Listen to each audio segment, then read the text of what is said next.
여보시오, 돈을 줄 테니 저에게 파시오. 한겨울 노비시장. 28 나무꾼 형구는 떨리는 손으로 1년 동안 모은 전 재산을 쏟아냈다. 이 아이는 먼 고을 양반 가문에 이미 가기로 했소이다. 차가운 대답이 돌아왔다. 돈을 원하면 더 드릴 수 있소. 제발, 제발 내게 파시오. 그렇게 형구는 구석에 웅크린 12살 계집아이를 그동안 모은 전 재산을 쏟아부어 샀다. 1년 전 북방 전선에서 형구의 목숨을 구하고 죽어간 전우 진수. 그는 마지막 순간 피 묻은 베넷저고리를 건네며 자신의 딸을 부탁했다. 형구는 1년 동안 온 고을을 뒤져 마침내 설아를 찾아냈다. 하지만 마을로 돌아온 형구를 기다린 건 차가운 시선뿐이었다. 저 사내가 대체 어린애를 데려다가 무슨 짓을 하려는 건지 원. 혼자 사는 총각이 계집아이를 들이다니. 아이고, 망측해라. 8년이 지났다. 험한 소문과 손가락질 속에서도 형구는 묵묵히 설아를 키웠다. 자신은 마루에서 자며 설아에게 방을 내어주고 그를 가르치고 밤새 바늘에 찔리며 치마를 꿰매 주었다. 그리고 8년 후 12살 핏덩이였던 아이는 20살 꽃다운 처녀가 되었고 28 나무꾼은 36 노총각이 되었다. 그때 고을의 탐관오리가 설아를 탐내기 시작했다. 탐관오리는 형구에게 누명을 덮어 씌웠다. 그리고 형구는 관아로 끌려갔다. 관아에서 설아가 내민 단 하나의 증거. 과연 형구는 누명을 벗을 수 있을까? 그리고 8년 동안 함께한 두 사람의 진심은 세상에 인정받을 수 있을까? 전 재산을 털어 구해낸 한 아이. 8년을 기다린 한 사람의 사랑. 전우와의 약속이 사랑으로 꽃 피운 이야기. 지금 그 이야기가 시작된다. 때는 조선시대. 북쪽에서 오랑캐들이 자주 국경을 넘어 침범하는 때였다. 형구야, 제발. 내 딸만은. 진수 형님, 눈 뜨십시오, 제발. 설아를 부탁하네. 눈보라가 휘몰아치는 북방 전선. 27 형구의 품에서 34 진수가 숨을 거두던 그 밤을 형구는 평생 잊을 수 없었다. 진수의 배에 박힌 적의 창날은 너무 깊었고 쏟아지는 피는 형구의 두 손으로도 막을 수 없었다. 사실 군대에 오기 전 형구는 강원도 깊은 산골의 나무꾼이었다. 26 되던 해봄, 관아의 군병들이 마을로 들이닥쳐 젊은 사내들을 닥치는 대로 끌고 갔다. 도끼 하나로 산을 누비며 살던 형구는 그렇게 북방 전쟁터로 내몰렸다. 훈련도 제대로 받지 못한 채 전장에 던져진 형구를 살린 것은 같은 고향 출신 진수였다.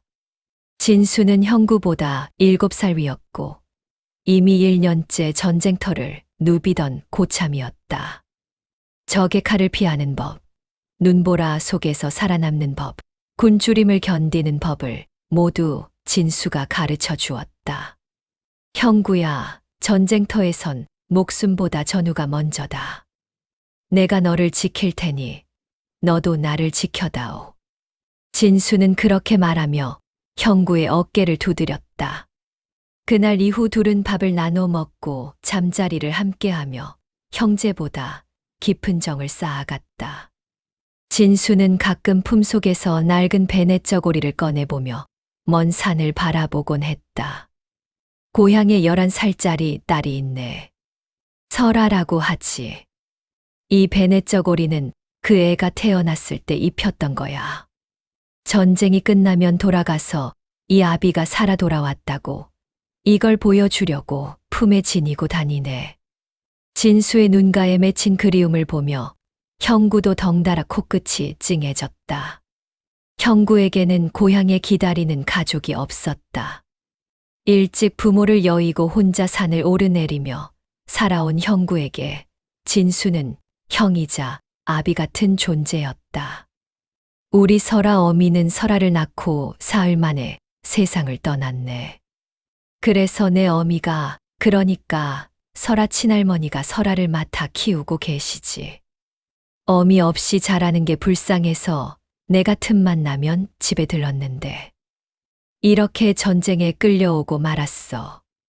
진수가 베네쩌고리를 쓰다듬는 손길은 애처로웠다. 형님, 전쟁 끝나면 함께 고향 갑시다.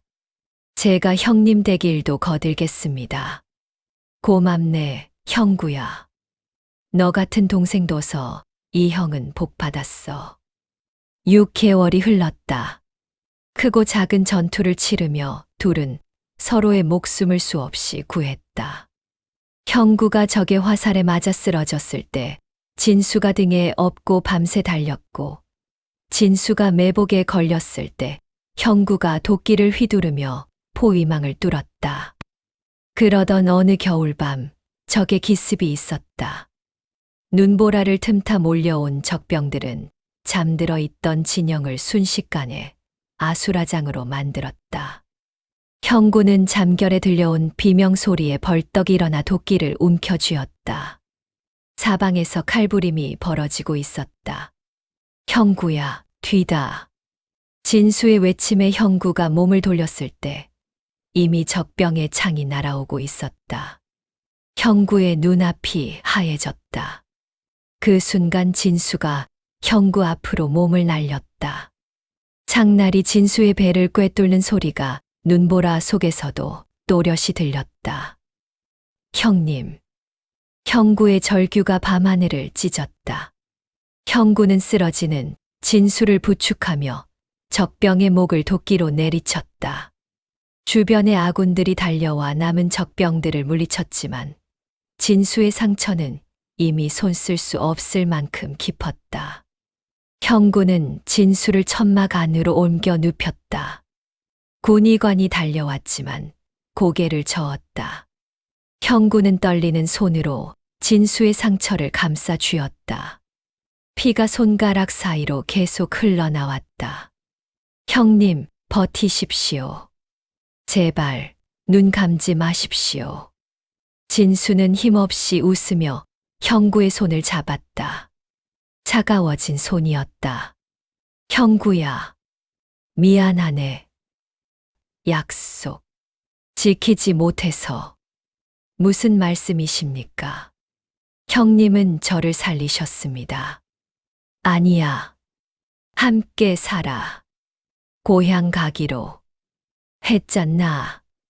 진수는 떨리는 손으로 품속을 더듬었다. 피 묻은 베네쩌고리를 꺼내 형구의 손에 쥐어주었다. 설아. 내 딸. 설아를 찾아줘. 형님, 제가 모시고 가겠습니다. 함께 가십시다. 안 돼. 나는 여기까지야. 부탁이네. 우리 어미가 설아 키우고 계실 거야. 하지만 어미도 연세가 많으셔서. 진수의 목소리가 점점 작아졌다. 형구는 진수의 손을 두 손으로 감싸 쥐고 흐느꼈다. 부탁하네. 형구야. 내 딸만은 제발 지켜줘. 내가 아비라고 생각하고 살라고 해줘. 형님, 베네쩌고리 보여주면 알 거야. 내 딸인 거. 우리 어미도 알아보실 거고. 제발, 부탁이야. 진수의 손에서 힘이 빠졌다. 형구를 바라보던 눈이 천천히 감겼다. 형구는 진수의 이름을 부르며 몸을 흔들었지만 진수는 다시 눈을 뜨지 않았다. 형구는 밤새 진수의 시신을 안고 울었다. 눈보라가 천막을 때리고 바람이 울부짖었지만 형구의 귓속에는 진수의 마지막 목소리만 맴돌았다. 이튿날 아침 형구는 동료들과 함께 진수를 묻었다. 얼어붙은 땅을 파내라 손에서 피가 났지만 형구는 멈추지 않았다. 무덤 위에 돌을 쌓으며 형구는 다짐했다. 형님, 제가 설아를 찾겠다. 제 목숨을 걸고 지키겠다. 그로부터 석 달 뒤 전쟁이 끝났다. 형구는 27의 나이로 제대했다. 다른 병사들은 고향으로 돌아갔지만 형구는 진수의 마을로 향했다. 피 묻은 베네쩌고리를 품에 품고 사흘 밤낮을 걸어 도착한 진수의 마을은 형구의 가슴을 얼어붙게 만들었다. 마을은 폐허였다. 전쟁통에 적병들이 휩쓸고 지나간 흔적이 역력했다. 불탄 집터만 남은 곳도 많았고 살아남은 사람들은 굶주림에 뼈만 앙상했다. 형구는 마을 어귀에서 만난 노인에게 진수의 집을 물었다. 진수네 집은 저기 언덕배기에 있었는데 다 타버렸지. 진수는 전쟁터에서 죽었다는 소식만 들렸고 노인이 한숨을 쉬었다. 진수 어미도 작년 겨울에 돌아가셨어. 추위와 굶주림을 못 이기셨지. 그 집 딸의 설아는 노인이 말끝을 흐렸다. 형구의 가슴이 철렁 내려앉았다. 설아는 어찌 되었습니까? 할미가 돌아가시고 나니 혼자 남은 그 어린 것을 누가 돌보겠나. 진수네 집에 빚이 좀 있었는데 그동안 돈을 빌려줬다는 놈들이 몰려와서는 그 어린 것을 빚 대신 데려갔어. 인근 고을 어디론가 팔았다는 소문도 들렸고 형구는 노인의 말이 채 끝나기도 전에 달리기 시작했다. 언덕배기에 있는 진수의 집터는 정말로 검게 타버린 기둥만 남아 있었다. 형구는 무너진 집터를 뒤지며 설아의 흔적을 찾았다. 구석에서 작은 나무 인형 하나가 나왔다. 그을음 묻은 인형을 들어 올린 형구의 손이 부들부들 떨렸다. 형님 할머니마저 돌아가셨습니다. 제가 늦었습니다. 형구는 그날부터 설아를 찾아 나섰다.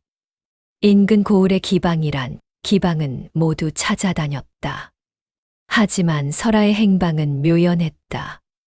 어떤 곳에서는 그런 아이를 본 적 없다 했고 어떤 곳에서는 이미 다른 곳으로 팔려갔다고 했다. 형구는 포기하지 않았다.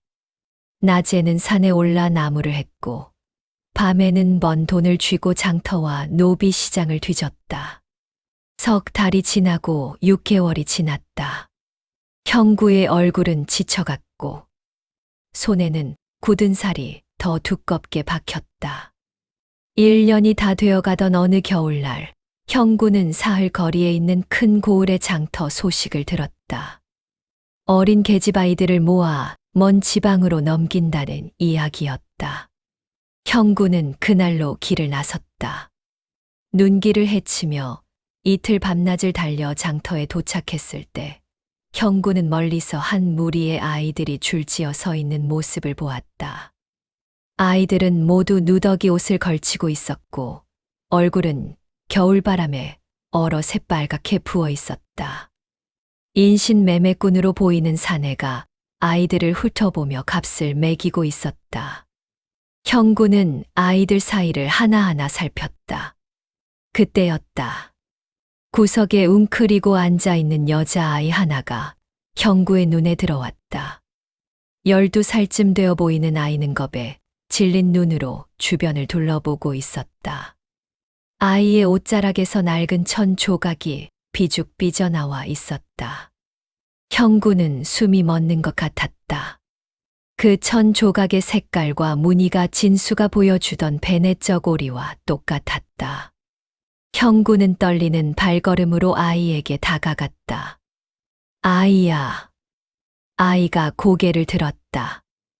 맑은 눈망울이 형구를 올려다보았다. 진수를 빼닮은 눈매였다. 형구는 품속에서 피 묻은 베넷저고리를 꺼내 아이에게 보여주었다.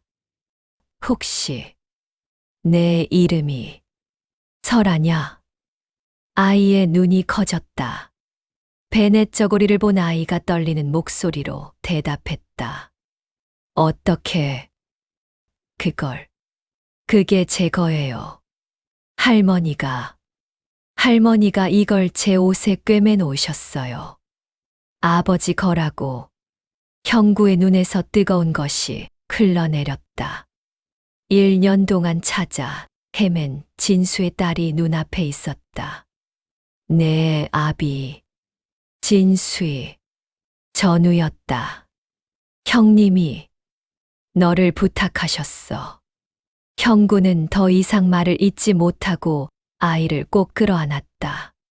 설아는 영문도 모른 채 형구의 품에서 떨고 있었다.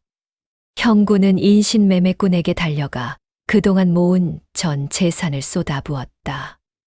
이 아이를 제게 파시오. 이 아이는 먼 고을 양반댁에 이미 팔기로 했소. 돈을 더 드리겠소. 제발 이 아이만은. 형구는 주머니를 털어 마지막 남은 엽전까지 모두 내놓았다. 나무를 팔아 1년 동안 1푼, 2푼 모은 돈이었다. 매매꾼은 돈을 세어보더니 고개를 끄덕였다. 좋소. 데려가시오. 형구는 설아의 손을 잡고 장터를 빠져나왔다. 설아는 영문도 모른 채 형구를 따라왔다. 장터를 벗어나 한참을 걸어간 뒤 형구는 길가에 주저앉아 다시 한번 설아를 끌어안았다. 설아야, 내 아비가 나한테 널 부탁했단다. 할머니께서 돌아가셨구나. 할머니가 아저씨를 아세요? 아니, 하지만 내 아비가 날 믿고 너를 맡기셨어. 이제 내가 널 지킬게. 설아는 형구의 품에서 조용히 눈물을 흘렸다. 할머니를 잃고 집을 잃고 낯선 곳으로 팔려다니며 겪은 온갖 고초가 한꺼번에 터져 나오는 것 같았다. 형구는 설아의 등을 토닥이며 다짐했다. 형님, 찾았습니다. 이제 제가 목숨을 걸고 지키겠습니다. 하지만 형구가 설아를 데리고 마을로 돌아왔을 때 마을 사람들의 눈빛은 차갑기만 했다. 28 총각이 12살 계집아이를 데려왔다는 소문은 삽시간에 퍼졌다. 저 사내가 대체 무슨 속셈으로 꽃 같은 계집아이를 저렇게 어린 나이에. 수군거리는 소리가 형구의 귓가에 들렸다. 형구는 이를 악물고 참았다. 진수와의 약속 설아를 지키겠다는 다짐만이 형구를 지탱했다. 형구가 설아를 데리고 산 중턱 오두막에 들어섰을 때 아이는 겁에 질린 토끼처럼 구석에 웅크렸다. 할머니가 돌아가신 뒤 1년 가까이 이 집 저 집 팔려다니며 온갖 험한 꼴을 다 당한 설아에게 낯선 사내의 집은 또 다른 지옥일 뿐이었다. 배고프겠구나. 밥부터 먹자. 형구는 부엌으로 가서 솥에 불을 지폈다. 쌀을 씻어 밥을 안치고 된장찌개를 끓였다. 투박한 손놀림이었지만 정성만은 가득했다. 밥상을 차려 설아 앞에 놓았을 때 아이는 여전히 고개를 숙인 채 떨고만 있었다. 먹어야 힘이 난다. 이제 아무도 널 때리거나 굶기지 않아. 형구가 수저를 설아의 손에 쥐어주었다. 설아는 조심스럽게 밥 한 숟가락을 떠서 입에 넣었다. 따뜻한 밥알이 입안에서 녹아내렸다. 그 순간 참았던 눈물이 주르르 흘러내렸다. 아저씨, 진짜 저를 안 때리실 거예요. 때리다니, 내가 왜 널 때리겠느냐. 내 아비가 나한테 부탁하신 거야. 너를 지켜달라고. 아버지가요? 설아의 눈이 커졌다. 형구는 베넷저고리를 꺼내 설아에게 건넸다. 내 아비 진수 형님은 전쟁터에서 내 목숨을 구해주셨어. 나도 형님을 지키려 했지만 결국 형님이 날 대신해서. 형구의 목소리가 떨렸다. 진수가 창에 맞아 쓰러지던 그날 밤이 눈앞에 아른거렸다. 형님이 돌아가시기 전에 이 베넷저고리를 내게 주시면서 설아를 꼭 찾아달라고 하셨단다. 내가 아비처럼 너를 지켜달라고. 설아는 베넷저고리를 꼭 껴안고 흐느꼈다. 아버지의 체온이 남아있을 것만 같은 천 조각이었다. 할머니가 옷자락에 꿰매주시며 했던 말이 떠올랐다. 설아야, 이건 내 아비 거란다. 아비가 돌아오시면 이걸 보여드려라. 아버지, 할머니, 아버지, 울지 마라. 내 아비는 용감한 분이셨어. 마지막 순간까지 너 걱정만 하셨단다. 할머니께서도 끝까지 너를 지키려 하셨을 거야. 형구는 설아의 머리를 조심스럽게 쓰다듬었다. 거친 손이었지만 그 손길만큼은 부드러웠다. 그날 밤 형구는 설아에게 자신의 방을 내주고 마루에서 잤다. 설아가 무서워할까봐 문 앞에 자리를 폈다. 한겨울이라 바람이 매섭게 불어왔지만 형구는 꼼짝하지 않았다. 다음 날부터 마을 사람들의 험한 소문이 본격적으로 퍼지기 시작했다. 저 사내가 어린애를 데려다가 무슨 짓을 하려는 건지. 혼자 사는 총각이 계집아이를 들이다니 뻔하지 않나. 장터에 나무를 팔러 갔을 때도 우물가에 물을 기르러 갔을 때도 사람들의 수군거림은 끊이지 않았다. 형구는 입을 꾹 다물고 참았다.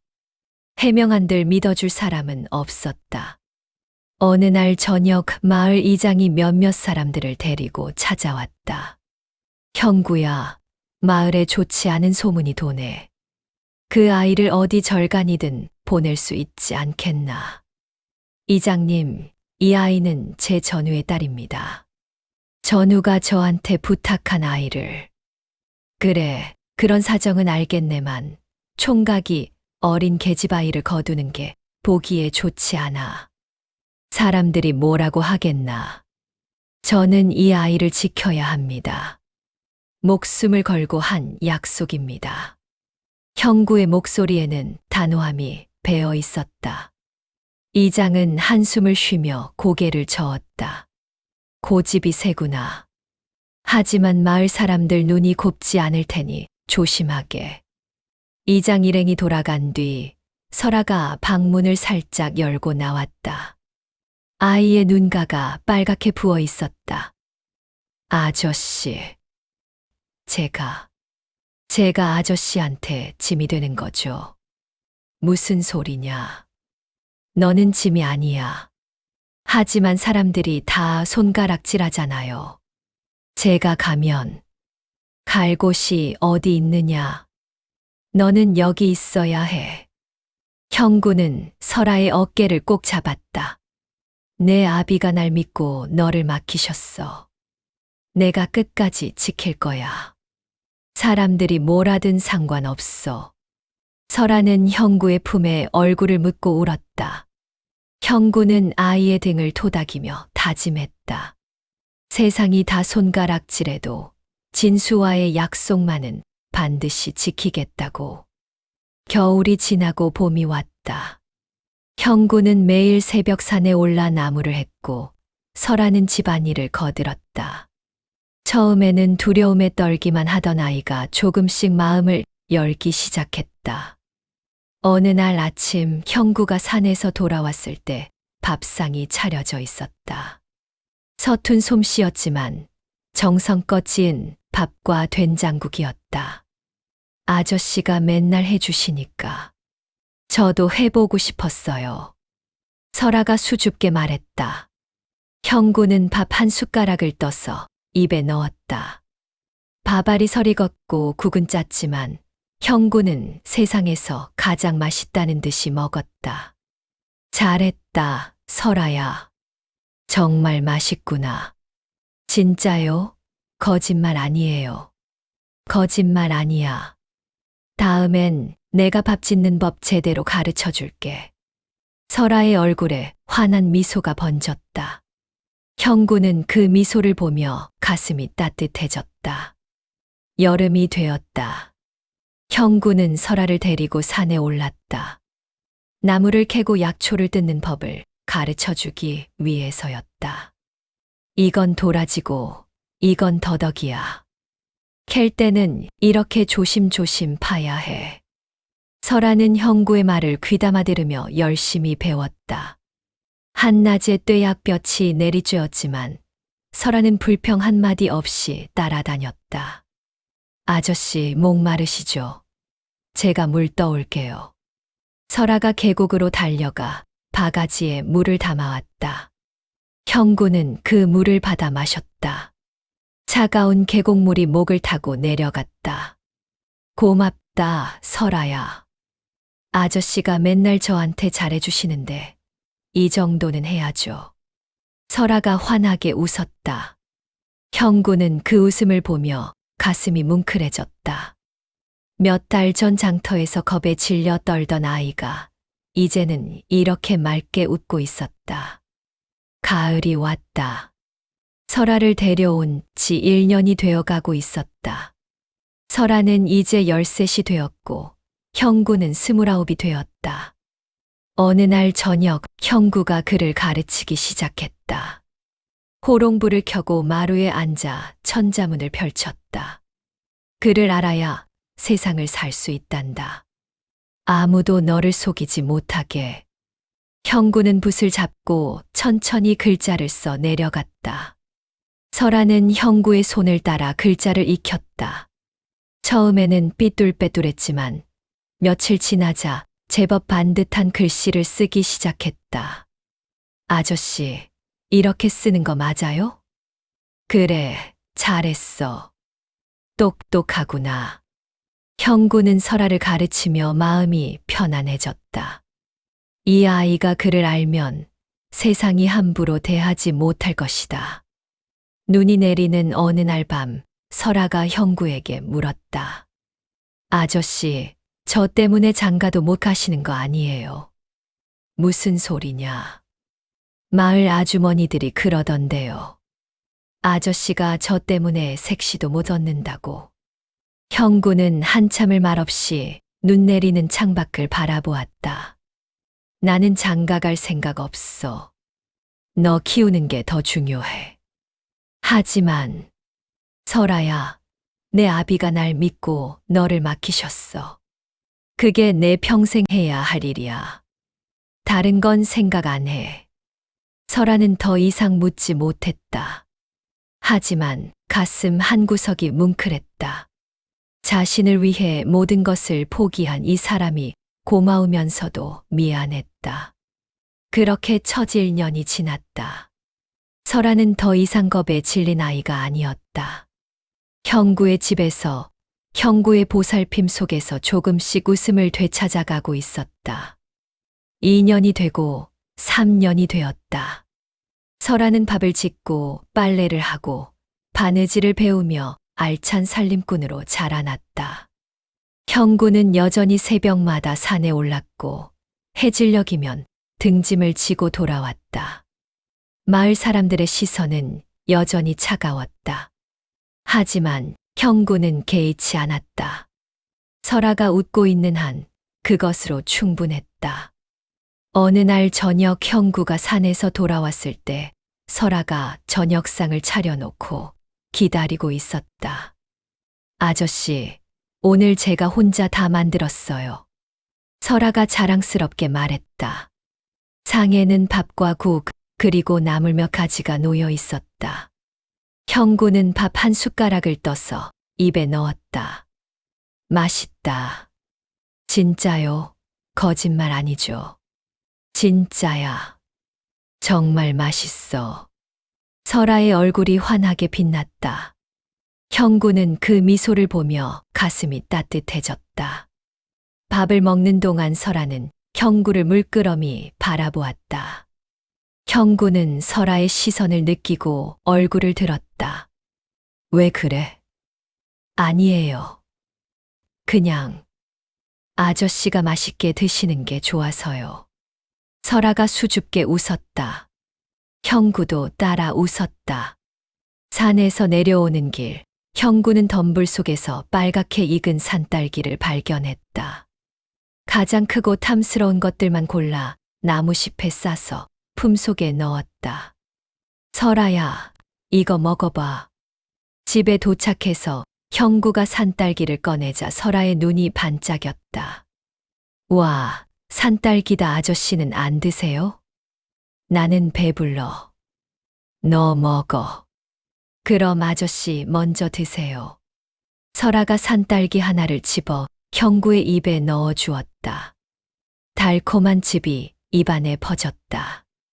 형구는 바보처럼 웃으며 나머지 산딸기를 설아에게 건넸다. 다 먹어. 내일 또 따다 줄게. 설아는 산딸기를 하나씩 입에 넣으며 행복한 표정을 지었다. 형구는 그 모습을 보며 진수 형님께 보고했다. 형님, 설아가 이렇게 잘 자라고 있어요. 웃음도 많아졌다. 4년이 되고 5년이 되었다. 설아는 17이 되었고 형구는 33이 되었다. 어느 날 밤 설아가 시를 읽다가 눈물을 흘렸다. 아저씨, 이 시 너무 슬퍼요. 설아가 훌쩍였다. 이별을 노래한 시였다. 형구는 설아의 어깨를 토닥였다. 그래, 슬픈 시구나. 하지만 아름다운 시이기도 해. 아저씨는 이별해 본 적 있으세요? 설아가 물었다. 형구는 잠시 생각했다. 있지. 전쟁터에서 형님과 이별했어. 아, 제 아버지요. 설아는 고개를 숙였다. 형구는 설아의 머리를 쓰다듬으려다가 손을 멈췄다. 그리고 화들짝 놀라 손을 걷었다. 안 돼. 이러면 안 돼. 설아는 형구의 멈칫한 손을 느꼈다.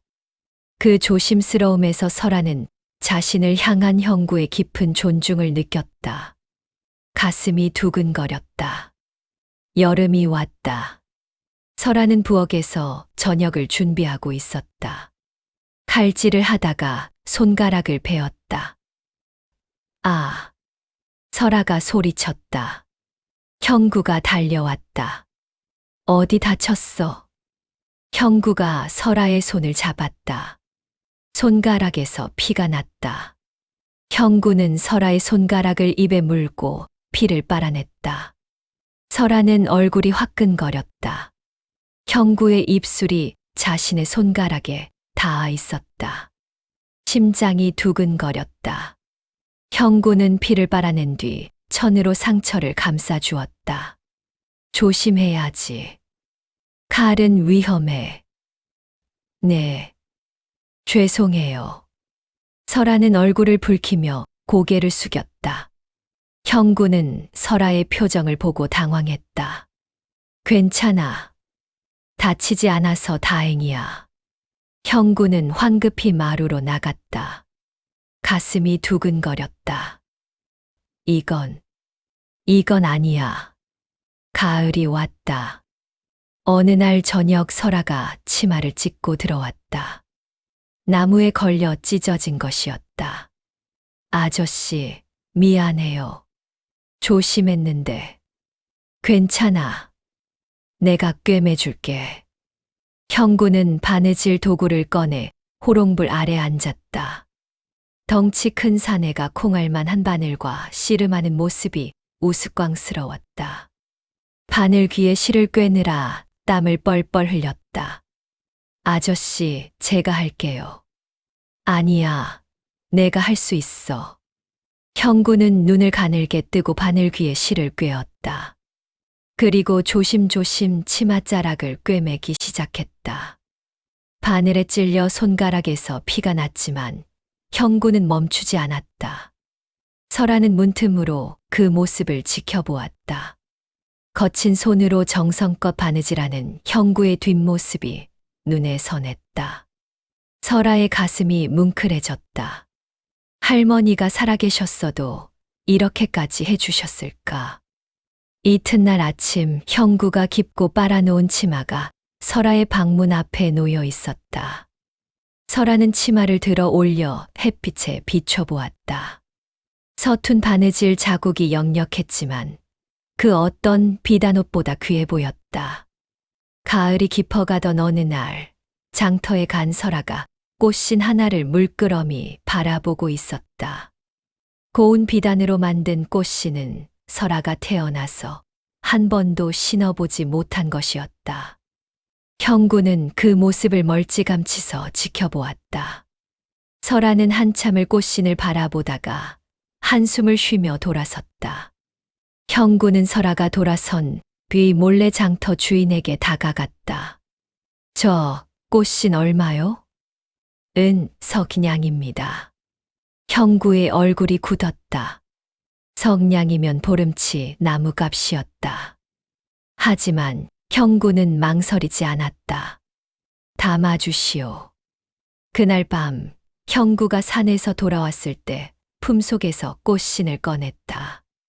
설아야, 이거 내 거야. 꽃신이요. 이게 제 거라고요? 설아의 눈이 휘둥그레졌다. 아저씨, 이거 비싼 건데. 어떡해요? 괜찮아. 신어봐. 형구는 설아를 안치고 직접 꽃신을 신겨주었다. 거칠고 큰 손이 작은 발을 감싸쥐고 조심조심 꽃신을 밀어 넣었다. 손가락이 미세하게 떨렸다. 어때, 맞니? 네, 딱 맞아요. 설아가 방방 뛰며 좋아했다. 형구는 그 모습을 보며 빙그레 웃었다. 내 할머니가 살아계셨어도 이 정도는 해줬을 게다. 설아는 꽃신을 신은 발을 내려다보다가 형구에게 달려가 꼭 안겼다. 고마워요, 아저씨. 정말 정말 고마워요. 형구는 당황해서 손을 들었다 내렸다 하다가 조심스럽게 설아의 등을 토닥였다. 설아의 체온이 가슴팍으로 전해졌다.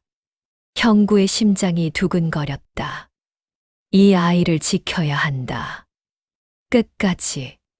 겨울이 왔다. 어느 날 밤 비바람이 몰아쳤다. 설아가 무서운 꿈을 꾸고 깼다. 아저씨. 설아가 떨리는 목소리로 불렀다. 방문을 열자 형구가 마루에서 도끼를 옆에 두고 자리를 지키고 있었다. 왜 그래? 무서웠니? 네. 꿈을 꿨어요. 괜찮아. 내가 여기 있어.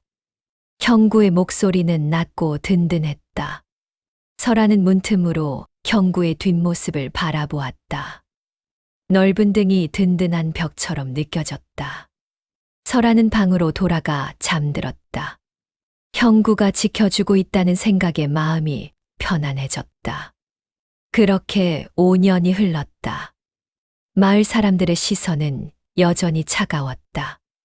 그리고 앞으로 다가올 세월 속에서 두 사람은 더 큰 변화를 맞이하게 될 것이다. 6년이 지나고 7년이 지났다. 설아는 이제 19이 되었고 형구는 35이 되었다. 봄이었다. 형구가 산에서 나무를 하고 돌아오는 길에 설아가 빨래를 하고 있었다. 개울가에 앉아 치맛자락을 걷어 올리고 빨래방망이질을 하는 설아의 모습이 눈에 들어왔다. 형구는 걸음을 멈췄다. 언제 이렇게 컸을까? 7년 전만 해도 핏덩이처럼 작았던 아이가 이제는 완연한 처녀가 되어 있었다. 가늘었던 허리는 버드나무처럼 휘어졌고 볼은 복숭아처럼 발그레했다. 아저씨, 설아가 형구를 발견하고 환하게 웃으며 손을 흔들었다. 형구는 화들짝 정신을 차리고 고개를 끄덕였다. 응, 빨래하냐? 네, 오늘 날씨가 좋아서요. 설아가 방방 뛰며 다가왔다. 젖은 손을 치마에 닦으며 형구의 짐을 받으려 했다. 제가 들게요. 아니야, 무거워. 내가 들고 갈게. 형구는 설아의 손을 살짝 밀어냈다. 설아의 손이 자신의 손에 닿는 순간 묘한 전율이 흘렀다. 형구는 황급히 집으로 향했다. 무슨 생각을 하는 거야? 이 아이는 형님의 딸이야. 여름이 되었다. 어느 날 저녁 형구가 설아에게 글을 가르치고 있을 때였다. 설아는 천자문을 읽다가 어려운 구절에서 막혔다. 아저씨, 이 글자가 뭐예요? 설아가 형구에게 바짝 다가와 물었다. 설아의 머리카락에서 은은한 비누 향기가 났다. 형구는 숨이 막혔다. 이건. 형구는 말을 더듬었다. 설아가 더 가까이 다가왔다. 잘 안 보여요. 이리 와서 봐주세요. 아, 아니다. 여기서 봐도 돼. 형구는 한 뼘 뒤로 물러났다. 설아는 영문을 모른 채 고개를 갸우뚱했다. 그날 이후로 형구는 그를 가르칠 때 일부러 거리를 두고 앉았다. 설아의 어깨에 머리가 닿는 일이 없도록 조심했다. 하지만 설아가 졸 때면 어쩔 수 없이 고개가 기울어져 형구의 어깨에 닿았다. 형구는 숨을 죽였다. 설아의 고른 숨소리가 들렸다. 팔이 저렸지만 형구는 꼼짝하지 않았다. 아이가 깰까봐. 아니, 설아가 깰까봐. 설아는 이제 아이가 아니야. 형구는 그 생각에 화들짝 놀랐다. 조심스럽게 설아를 안아 방으로 옮겼다. 이불을 덮어주고 머리맡에 따뜻한 숭늉을 놓아두었다. 마루로 나온 형구는 별이 총총한 밤하늘을 올려다보며 중얼거렸다. 형님, 제가 이상해지는 것 같아요. 가을이 왔다. 설아는 이제 20살이 되었다. 어느 날 설아가 높은 곳에 있는 장독대를 정리하려다 발을 헛디뎠다. 아! 설아가 비명을 지르며 떨어졌다. 형구가 번개같이 달려와 설아를 받아냈다. 설아는 형구의 품에 안겼다. 괜찮니? 형구가 다급하게 물었다. 설아는 형구의 품에서 고개를 끄덕였다. 두 사람의 얼굴이 가까웠다. 형구는 설아의 눈을 바라보았다. 맑은 샘물 같은 눈동자였다. 심장이 미친 듯이 뛰었다. 형구는 황급히 설아를 내려놓았다. 조심해야지. 다쳤으면 어쩔 뻔했어. 미안해요, 아저씨. 깜짝 놀라셨죠? 설아는 아무렇지 않게 웃었다. 하지만 형구는 한참 동안 가슴을 쓸어내려야 했다. 그해 겨울, 눈이 많이 내렸다. 설아가 우물가에 물을 기르러 갔다가 돌아오지 않았다. 형구는 불안한 마음에 우물가로 달려갔다. 설아가 눈길에 미끄러져 넘어져 있었다. 설아야. 형구가 달려가 설아를 일으켰다. 설아의 발목이 삐었다. 아파요, 아저씨. 내가 업어줄게. 형구는 설아를 등에 업었다. 설아의 체온이 등을 통해 전해졌다. 설아의 숨소리가 귓가에서 들렸다. 형구는 눈길을 조심조심 걸었다. 설아는 형구의 등에서 말없이 있었다. 형구의 넓은 등에서 나는 땀 냄새와 소나무 향기를 맡으며 설아는 묘한 안도감을 느꼈다. 이 등, 참 든든하다. 집에 도착해서 형구는 설아의 발목을 정성스럽게 주무르고 찜질을 해 주었다. 거친 손이었지만 그 손길은 부드러웠다. 아프면 말해. 괜찮아요. 아저씨 손이 따뜻해서 안 아파요. 설아가 미소 지었다. 형구는 설아의 미소를 보며 가슴이 뭉클해졌다. 8년째가 되었다. 설아는 20살 꽃다운 처녀가 되었고 형구는 36 노총각이 되었다. 봄이었다. 마을 사람들은 설아를 볼 때마다 감탄했다. 설아가 정말 예뻐졌구먼. 저런 처자가 아직 혼처가 없다니. 형구는 그런 소리를 들을 때마다 가슴이 답답했다.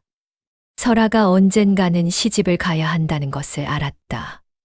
하지만 그 생각만으로도 가슴이 찢어지는 것 같았다. 어느 여름날 설아는 우물가에서 빨래를 하고 있었다. 더위에 치맛자락을 걷어 올리고 저고리 고름을 느슨하게 풀어헤친 채였다. 형구가 산에서 내려오다가 우연히 그 모습을 보았다. 설아의 가늘고 하얀 발목이 물에 잠겨 있었고 땀에 젖은 머리카락이 목덜미에 붙어 있었다. 형구는 숨이 막혔다. 더 이상 설아를 아이로 볼 수 없었다. 설아는 이제 한 사람의 여인이었다. 형구는 황급히 고개를 돌렸다. 가슴이 두근거렸다.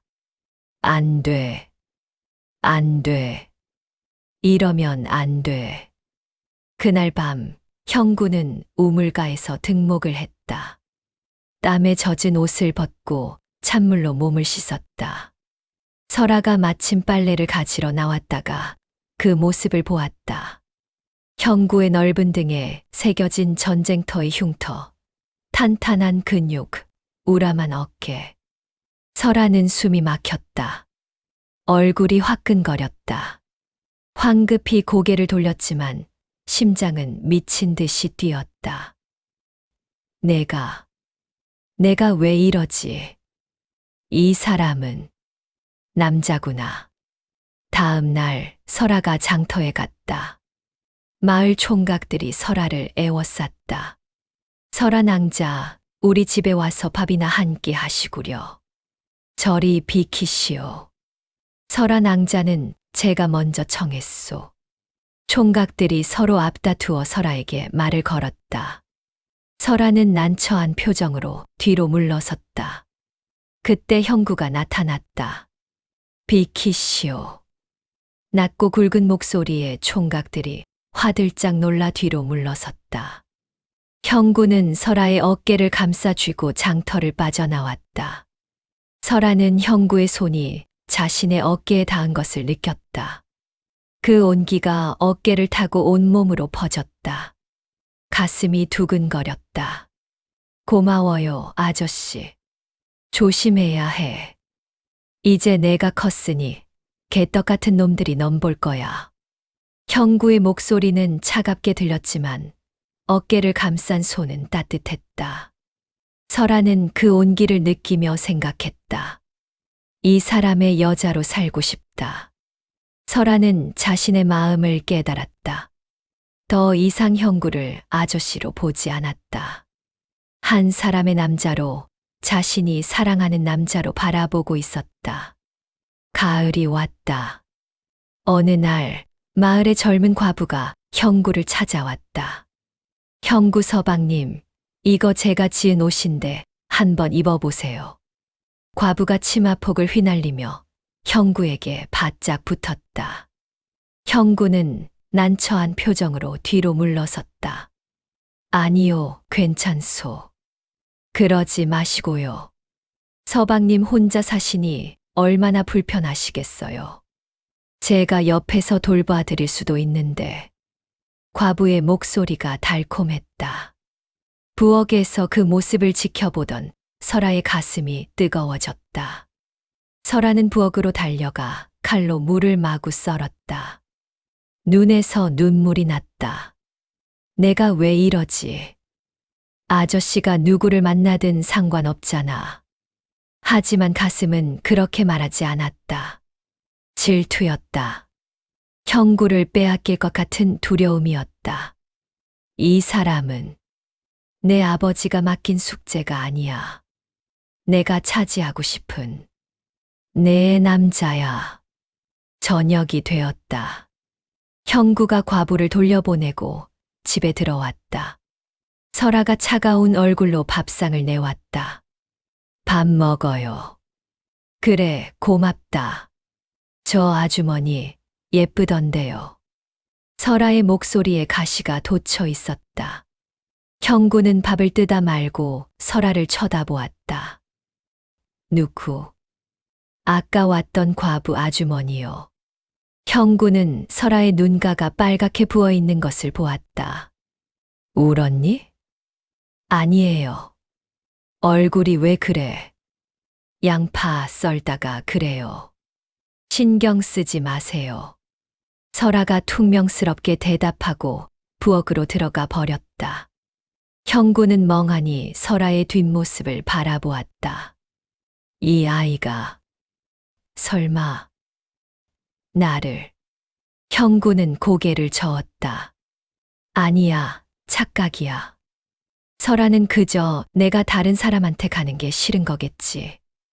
나를 남자로 보는 게 아니라. 하지만 형구도 자신의 마음을 부정할 수 없었다. 밤마다 설아 생각에 잠을 이루지 못했다. 설아의 미소, 설아의 목소리, 설아의 모든 것이 떠올랐다. 안 돼. 형님. 제가 형님을 배신하고 있다. 형구는 괴로워했다. 진수 형님과의 약속, 설아를 지키겠다는 맹세. 하지만 이제 형구는 설아를 지키는 것을 넘어서 사랑하고 있었다. 봄이 왔다. 형구는 설아와 거리를 두기 시작했다. 함께 밥을 먹을 때도 눈을 마주치지 않았고 그를 가르칠 때도 한 뼘씩 떨어져 앉았다. 아저씨, 제가 뭘 잘못했어요? 설아가 물었다. 형구는 대답하지 않았다. 왜 저를 안 쳐다보세요? 바빠서 그래. 신경 쓰지 마라. 형구는 툭툭 내뱉고 마루로 나가버렸다. 설아는 영문을 모른 채 형구의 뒷모습을 바라보았다. 가슴 한 구석이 허전했다. 여름이 되었다. 어느 날 밤 설아가 형구를 찾아왔다. 아저씨, 제가 물어봐도 돼요? 그래, 뭐든 물어봐.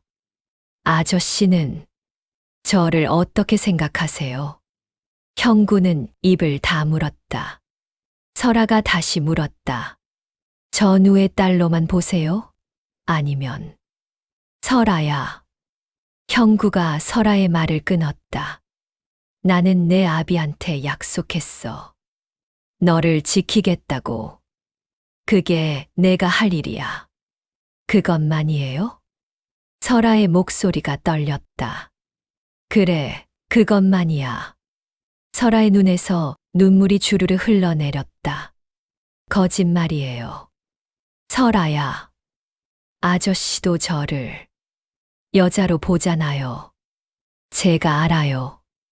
요즘 저 쳐다보지도 않으시고 멀리 떨어져 계시고 제 손만 닿아도 화들짝 놀라시고.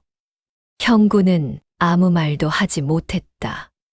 설아의 눈빛이 너무 간절했다. 저도요. 아저씨를. 안 돼. 형구가 소리쳤다. 설아가 깜짝 놀라 뒤로 물러섰다.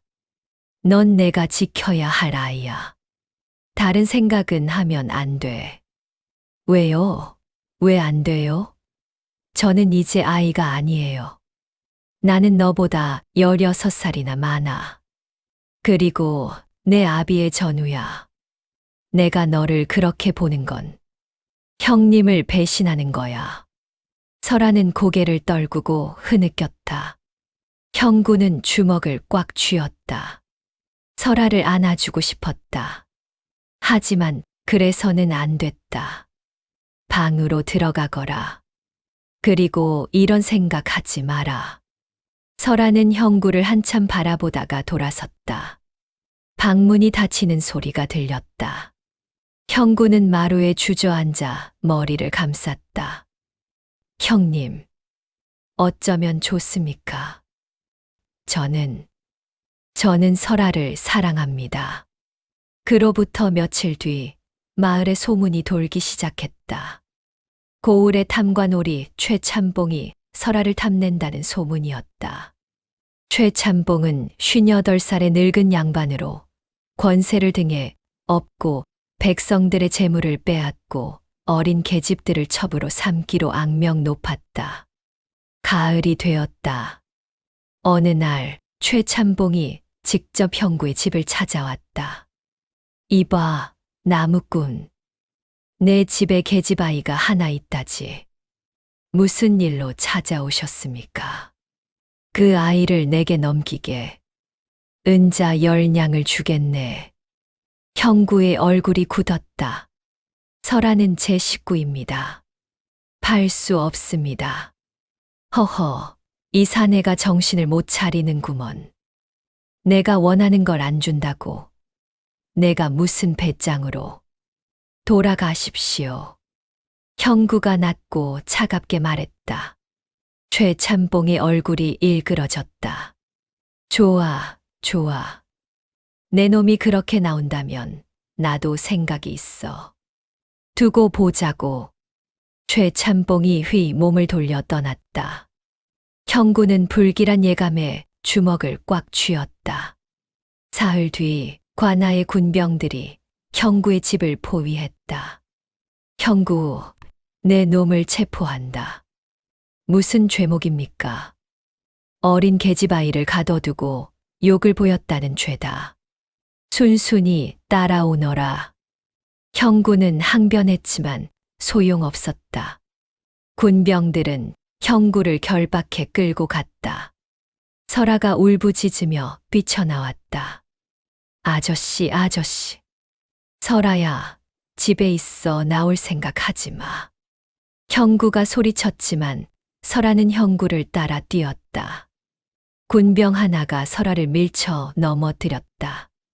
인연이 어딜. 설아는 땅바닥에 쓰러져 형구가 끌려가는 모습을 바라보았다. 눈물이 주르르 흘러내렸다. 안 돼. 아저씨는 아무 잘못도 없어. 아저씨를 잃으면.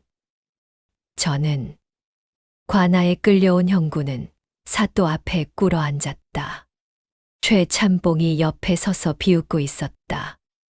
이놈 형구, 내가 어린 계집아이를 납치해 욕을 보였다지. 아닙니다, 사또님.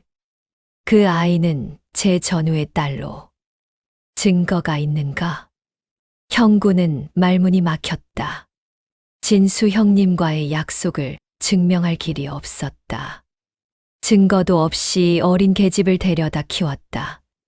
이는 분명 간음죄에 해당하느니라. 사또님, 저는 결백합니다. 닥쳐라 내 놈 같은 파렴치하는 곤장 100개를 치고 귀양을 보내야 마땅하다. 사또가 곤장을 치라 명하려는 순간 관아 문이 벌컥 열렸다. 잠깐. 설아였다. 설아는 피 묻은 베네쩍 오리를 두 손에 꼭 쥐고 관아 마당으로 뛰어들었다. 인연이 어떻게 관아에.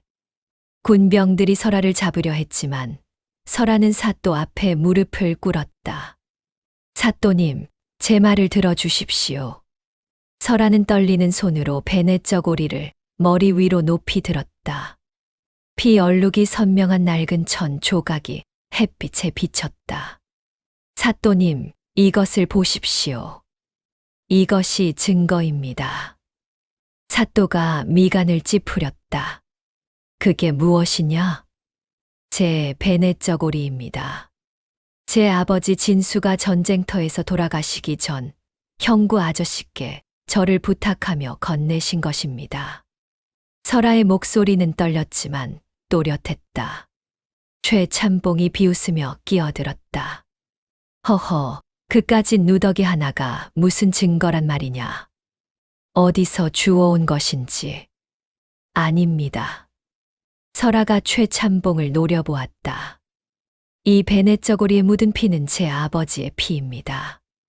아버지는 북방 전선에서 형구 아저씨를 대신해 적의 창을 맞으셨습니다. 돌아가시기 직전 이것을 형구 아저씨께 주시며 저를 찾아달라 부탁하셨습니다. 설아는 베넷저고리를 펼쳐 보였다. 천 조각 귀퉁이에 작은 글씨가 수놓아져 있었다. 설아라는 이름이었다. 제 어머니가 제가 태어났을 때 손수 놓으신 글자입니다. 어머니는 저를 낳고 사흘 만에 돌아가셨고 아버지는 이것만을 간직하고 계셨습니다. 할머니께서 제 옷에 이걸 꿰매주시며 말씀하셨습니다. 아비가 돌아오시면 이걸 보여드리라고. 사또가 베넷저고리를 가까이서 살폈다. 오래된 핏자국과 정성스럽게 수놓아진 글자가 선명했다. 계속 말해보거라. 형구 아저씨는 1년 동안 저를 찾아 헤매셨습니다. 그때 저는 12살이었습니다. 할머니께서 돌아가신 뒤 아버지의 빚 때문에 저는 노비 시장에 팔려 가기 직전이었습니다. 형구 아저씨는 1년 동안 나무를 팔아 모은 전 재산을 털어 저를 구해 주셨습니다. 설아의 눈에서 눈물이 흘러내렸다. 그날부터 8년 동안 형구 아저씨는 한 번도 저를 함부로 대하신 적이 없습니다. 제게 방을 내어주시고 당신은 마루에서 주무셨습니다. 그를 가르쳐 주시고 밥을 지어 주시고 아플 때 간호해 주셨습니다. 설아가 형구를 돌아보았다. 형구는 고개를 숙인 채 눈물을 흘리고 있었다. 형구 아저씨는 제 아버지의 전우이자 은인입니다. 저를 욕보이기는커녕 목숨을 걸고 지켜주신 분입니다. 마을 사람들이 손가락질할 때도 혼자 사시느라 힘드실 때도 오직 아버지와의 약속을 지키기 위해 저를 키워주셨습니다. 관아 안이 숙연해졌다. 사또는 한참을 설아를 바라보다가 형구에게 물었다. 형구, 이 말이 사실이냐? 그렇습니다, 사또님. 형구가 고개를 들었다. 눈물 자국이 역력한 얼굴이었다. 진수 형님은 전쟁터에서 저를 대신해 돌아가셨습니다. 형님의 마지막 부탁을 저는 목숨을 걸고 지켰을 뿐입니다. 설아를 욕보였다는 것은 천부당 만부당한 누명입니다.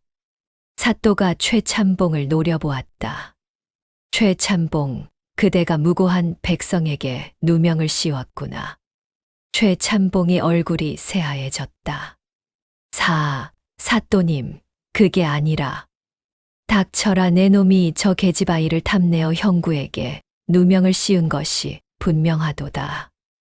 사또가 호통을 쳤다. 군병들이 최참봉을 결박했다. 최참봉은 파직하고 곤장 50대에 처한다. 형구는 무죄 방면하라. 사또님, 감사합니다. 설아가 바닥에 머리를 조아렸다. 형구의 결박이 풀렸다. 형구는 비틀거리며 일어나 설아에게 다가갔다. 설아야. 아저씨. 설아가 형구의 품으로 뛰어들었다. 형구는 설아를 꼭 안았다. 8년 동안 참았던 감정이 터져 나왔다. 고맙다, 설아야. 내가 아니었으면. 아저씨, 이제 괜찮아요. 이제 아무도 우리를 손가락질하지 못해요. 관할을 나서는 두 사람을 마을 사람들이 지켜보았다. 이제 그들의 눈빛에는 의심 대신 존경이 담겨 있었다. 저 사내 정말 대단하구먼. 8년 동안 전우의 딸을 그렇게 지켰다니. 우리가 오해했어. 저런 의리 있는 사람을 의심하다니. 형구와 설아는 산길을 걸어 집으로 돌아왔다. 석양이 두 사람의 뒷모습을 비추었다. 집에 도착해서 설아가 형구의 손을 잡았다. 아저씨, 이제 제 마음을 말해도 될까요? 형구는 설아의 손을 뿌리치지 못했다. 설아야. 8년 동안 제 마음을 숨겼어요. 하지만 이제는 더 이상 못 참겠어요. 설아가 형구를 똑바로 바라보았다. 저는 아저씨를 사랑합니다. 전우의 딸이 아니라 한 사람의 여자로서 아저씨를 사랑합니다. 형구의 입술이 떨렸다. 안 돼, 설아야. 나는 왜 안 돼요? 아저씨도 저를 사랑하잖아요. 제가 다 알아요.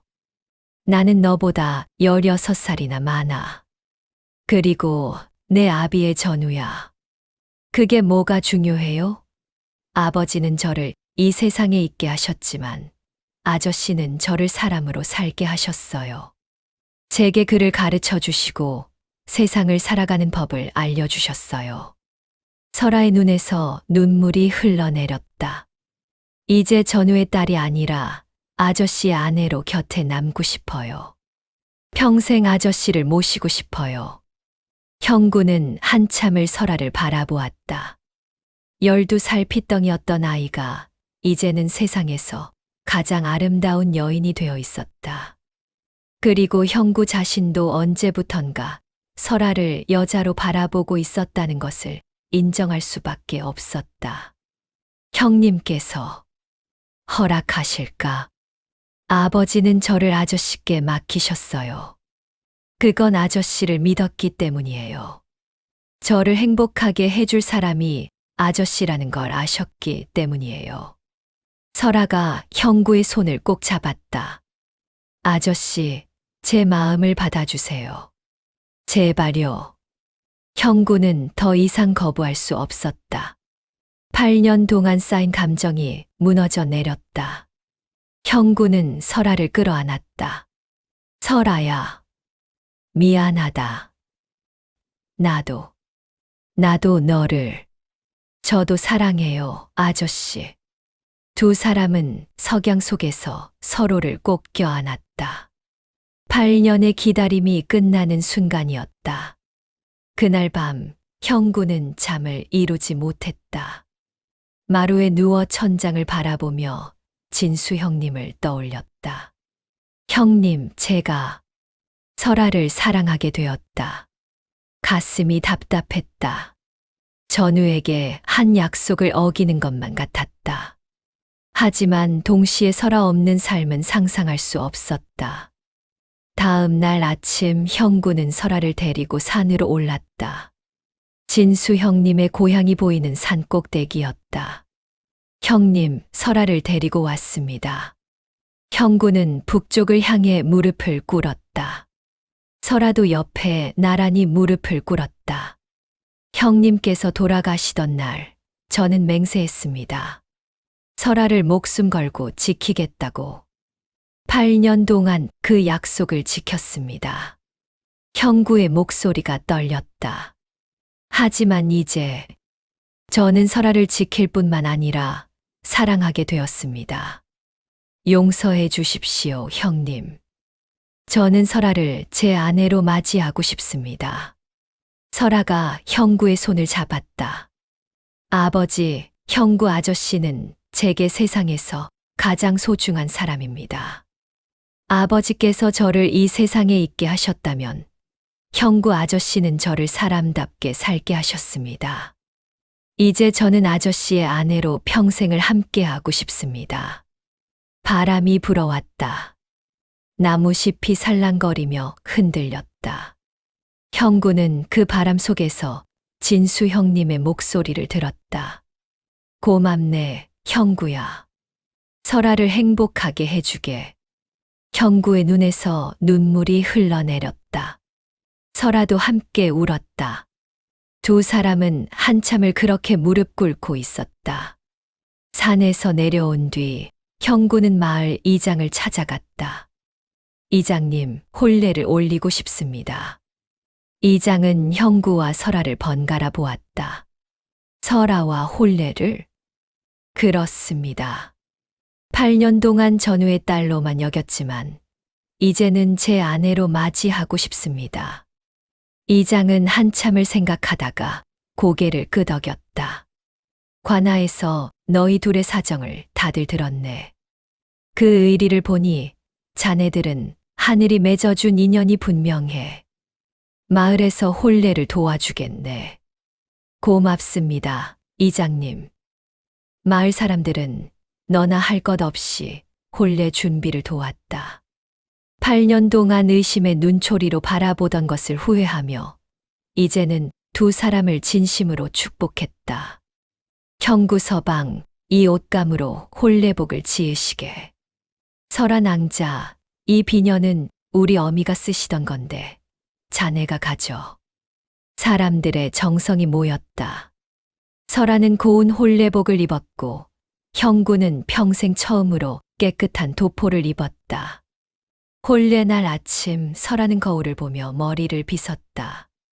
연지곤지를 찍은 얼굴이 복숭아처럼 발그레했다. 설아야, 정말 예쁘구나. 마을 안악들이 감탄했다. 설아는 수줍게 웃으며 형구를 떠올렸다. 오늘부터 아저씨의 아내가 되는구나. 가슴이 두근거렸다. 형구는 마당에서 도포를 여미며 긴장하고 있었다. 마을 사내들이 농담을 건넸다. 형구 서방, 오늘 밤이 기대되시겠소. 얼굴이 왜 그리 빨개졌소. 형구는 얼굴을 붉히며 헛기침을 했다. 36 노총각의 첫 혼례였다. 해가 중천에 떴을 때 마을 사람들이 모두 모였다. 마당 한가운데 붉은 천이 깔렸고 그 위에 형구와 설아가 마주 섰다. 이장이 나서서 말했다. 오늘 우리는 형구와 설아의 혼례를 축복하기 위해 모였습니다. 이 두 사람은 전쟁의 아픔 속에서 만났고 8년의 세월을 견디며 서로를 지켜왔습니다.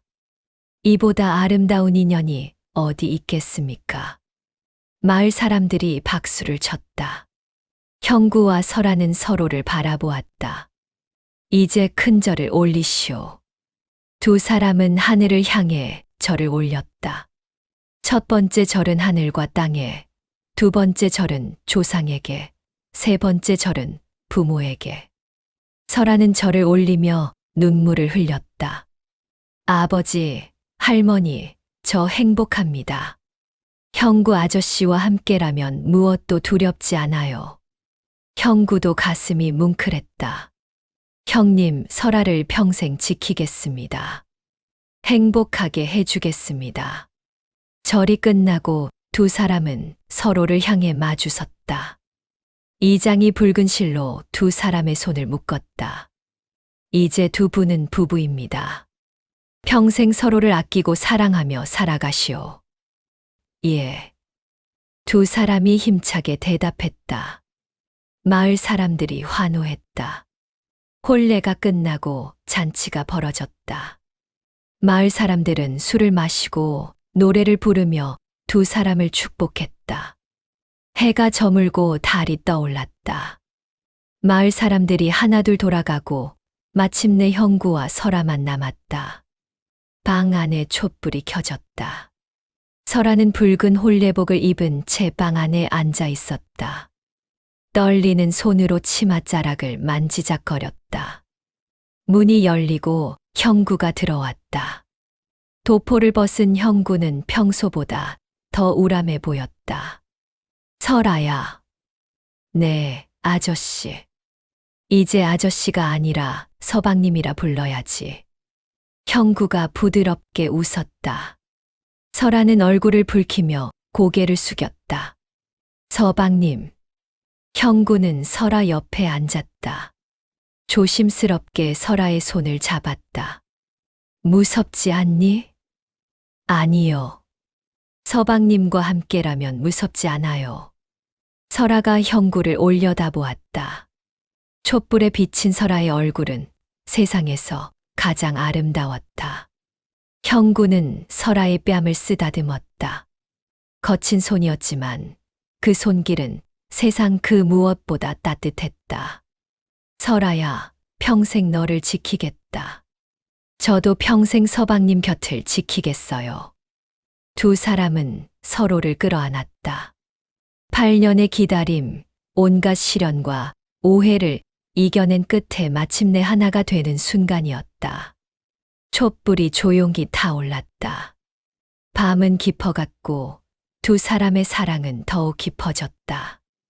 다음 날 아침 형구는 설아보다 먼저 일어나 부엌으로 갔다. 솥에 불을 지피고 밥을 지었다.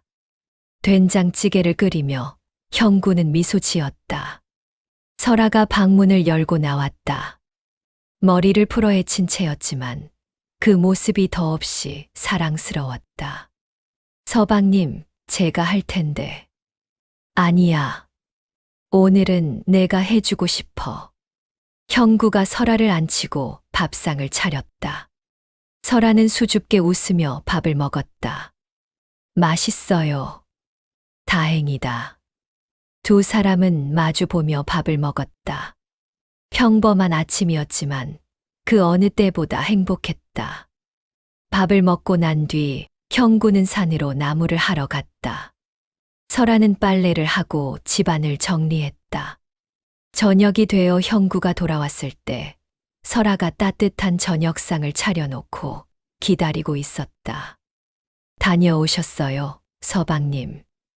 그래, 오늘 힘들지 않았니? 아니에요. 서방님 생각하며 일하니 하나도 안 힘들었어요. 형구는 설아를 꼭 안았다. 이렇게 평범한 일상이 이토록 소중할 줄 몰랐다. 한 달이 지나고 두 달이 지났다. 형구와 설아는 다정한 부부로 살아갔다. 아침이면 함께 밥을 먹고 저녁이면 함께 이야기를 나눴다. 어느 날 저녁 설아가 형구에게 물었다. 서방님, 행복하세요? 물론이지. 너는? 저도요. 세상에서 제일 행복해요. 설아가 형구의 품에 안겼다. 형구는 설아의 머리를 쓰다듬으며 생각했다. 형님, 저는 설아와 함께 행복합니다. 지켜주셔서 감사합니다. 창밖으로 달빛이 은은하게 비쳤다. 8년의 기다림 끝에 맺어진 두 사람은 그렇게 서로를 꼭 안은 채 조용히 행복을 나눴다.